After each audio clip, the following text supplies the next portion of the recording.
Hala, ang tagal naman ni Habitat. Sabi niya itatali lang niya ulit si Golteb sa bahay niya eh. Tapos hanggang ngayon hindi pa bumabalik. Sabi niya maglalaro kami ng tagu-taguan eh. Puntahan ko na lang kaya siya sa bahay niya.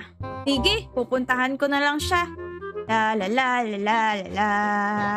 Habitat! Habitat! Tara na! Laro na tayo! Hala, wala naman dito yung aso niya Wala dito si Golteb. Saan kaya niya nilagay? Kaya nagpunta yun. Knock knock, knock knock. Pasok na ako Hala, wala dito si Habitat sa loob ng bahay niya. Wala rin dito si Golteb. Nasaan na yun? Mahintay na nga lang siya sa playground. Mauna na nga ako dun. Ang bilis naman nawala ni Habitat saka ni Golteb. Baka kaya pinrank lang ako ulit nun.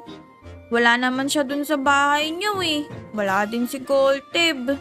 Itatali lang daw si Golteb tapos nawala na sila pareho. Ano kaya yun? Sige, maglalaro muna ako mag-isa dito. Yan, magpa-parkour muna ako dito.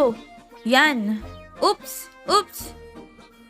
Makapag-slide nga dito. Eto na. Tara, sakay na. Slide tayo. Whee! Oops! Bitin naman. Ang iksi naman kasi nito. Tara dito sa taas. Akyat tayo para mas makita natin si Habitat dito. Habitat! Uy! Oh, teka. Ano to? Bakit may mga pillagers dito?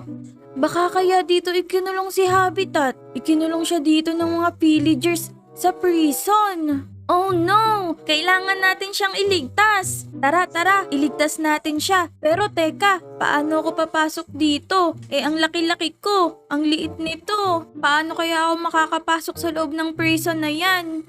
Ang liit niyan eh. Habitat, nandyan ka ba? Habitat? Habitat? Habitat, nandyan ka ba? Hala, teka. Hala, ayan na yung mga pillagers. Napunta ako dito sa loob. Hala, ang liit ko. Oh no! Pero ang galing nito Ayan yung mga bahay ng mga OMO members Ang lalaki.